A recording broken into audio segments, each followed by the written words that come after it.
Welcome to story underline. आज हम बात करेंगे सोशो रिलीजियस रिफॉर्म मूवमेंट्स की। So what were the factors that aided the movement in dawn of 19th century? Birth of modern vision among the enlightened sections, new awareness where they highlighted that India had been colonized by a handful of foreigners, cause of weakness within the Indian social structure and culture. Impact of British rule. British presented the picture of stagnant civilization, static and decadent society. जो पहले के early invaders थे, they reacted positively to Indian society, but British presented the picture of stagnant civilization, static and decadent society. Social conditions were ripe for reforms. Religious and social ills prevailed in the form of religious superstition, idolatry, polytheism, depressing position of women, female infanticide and child marriage all prevailed. Caste problems like segregation or hierarchy, opposition to Western culture, and of course the spread of education were the factors that aided the movement. What was the ideological base of reforms? Newly emerging middle class, educated intellectuals.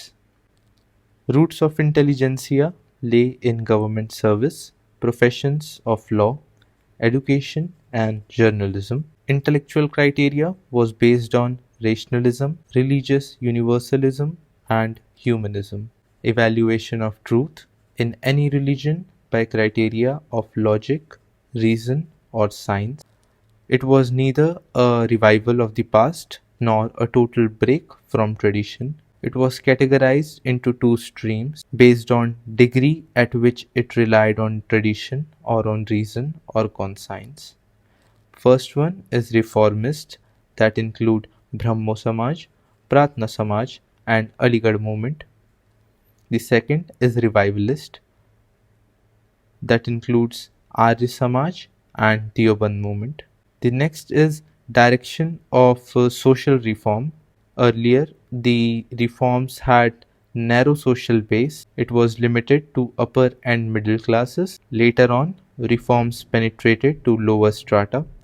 It was linked to religious reforms cause nearly all ills derived legitimacy from religion in one way or the other. Later social reform disassociated itself from religion and adopted a secular approach. Reformers used Indian languages to propagate their views. They had two-point agenda.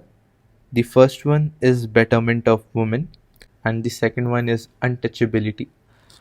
So बात करते हैं betterment of women की. So reformers appealed to doctrine of individualism and equality, and they argued that religion did not sanction an inferior status to women. Various steps were taken. Some of them includes abolition of sati because of frontal attack by Raja Ram Mohan Roy. It led to regulation of 1829 which abolished sati, female infanticide, regulation of 1795 and 1804, widow remarriage, Ishwar Chandra Vidyasagar, whose efforts led to passage of Hindu Widow Remarriage Act of 1856, Widow Remarriage Association by Vishnu Shastri Pandit in 1850s. Karson Das Mulji wrote Satya Prakash in Gujarat 1852 to advocate widow remarriage. D.K. Karve opened Widows' Home in Pune providing vocational training to high caste women. Veer Pantulu in Madras. Education की बात करें तो पंडित Ishwar Chandra Vidyasagar, who is considered pioneer of women's education. Christian missionaries opened Calcutta Female Juvenile Society 1819. J.E.D. Bethune in 1849 opened Bethune School. Charles Wood Dispatch of 1854 that stressed on female education. Women's Medical Service 1914.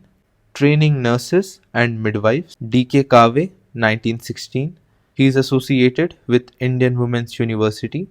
Lady Hardinge Medical College 1916. Dufferin Hospital in 1880s where health facilities to women were provided. Controlling child marriage. इसके लिए native marriage act of 1872 पास किया गया. It was not applicable to Hindus, neither to Muslims. Later, efforts of B.M. Malabari led to passage of Age of Consent Act of 1891.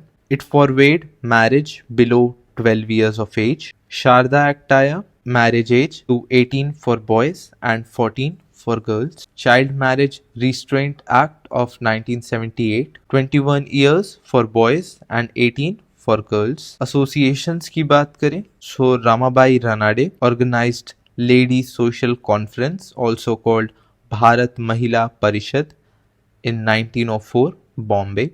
Sarla Devi Chaudhrani, associated with Women's Organization, 1910. Pandita Ramabai Saraswati, associated with Arya Mahila Samaj, 1925. National Council of Women in India. It was the national branch of International Council of Women. Margaret Cousins, associated with All India Women's Conference, AIWC, 1927. They worked for various legislative reforms. Their efforts led to passage of Sharda Act 1929, Hindu Women's Right to Property Act 1937, Factory Act 1947, Maternal Benefit Act 1961, and Dowry Prohibition Act 1961. The women participated in Swadeshi and anti-partition and home rule movement. Sarojini Naidu, President of Indian National Congress in 1925. Struggle against caste-based exploitation.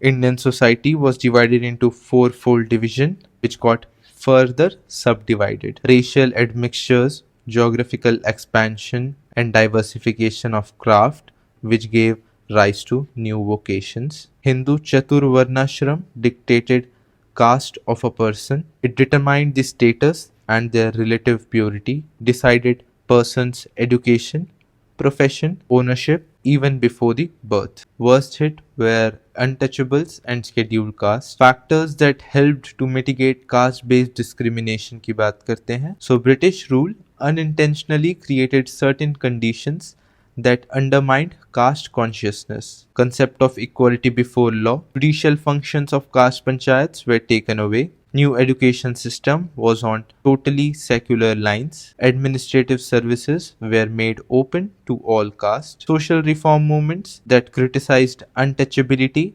attacked the rigid hereditary basis of caste distinctions, and called on people to work for betterment in real world in which they lived, rather than strive for salvation after death. The principles of liberty and equality. Leaders opposed the social ills. Gandhiji in 1932 founded the All India Harijan Sangh. Growth of education and general awakening gradually penetrated to lower caste. Jyotiba Phule in Maharashtra led a movement against Brahminical domination, gave highest priority to education of lower caste, especially girls. Ambedkar, who condemned hierarchical and insecular caste system as a whole, organized All India Scheduled Caste Federation, All India Depressed Class Association, and led Mahat Satyagraha in March 1927, inculcating self-elevation through self-help, self-respect, and self-knowledge. Bahishkriti Hitakarni Sabha of 1924 motto was Educate, Agitate, and Organize. E.V. Ramaswamy Nayakar led self-respect movement for temple entry. Sri Narayan Guru of Kerala led a movement against upper caste domination. His slogan was One Religion, One Caste, and One God for Mankind. Sahadaran Ayappan, who was disciple of Sri Narayan Guru, his slogan was No Religion, No Caste, No God for Mankind. The Constitution of Free India abolished untouchability and declares the endorsement of any disability arising out of untouchability as unlawful. The last topic is significance. What were the significance of socio-religious reform movements? कुछ positive थे जैसे liberation of individuals, translation of religious texts into vernacular languages. Worship was made more personal affair. Emphasis was on individual rights based on intellectual capacity, promoting modern, secular, and rational outlook, and it fostered secular outlook. A favorable social climate for modernization was created. Evolution of national consciousness, कुछ negative significance है जैसे it had narrow social base, masses of peasantry and urban poor was ignored. It encouraged mysticism, fostering pseudo-scientific thinking. There was insufficient focus on other aspects like art, architecture, literature, music, and science. Hindus glorified ancient past and looked upon medieval period as an era of decadence, overemphasized religious, philosophical aspect of culture while ignoring secular and moral aspects. So हमने cover किया socio religious reform movements का part 1। PDF आपको Telegram channel पर मिल जाएगा। मिलते हैं इसके part 2 में, तब तक के लिए all the best. Thank you.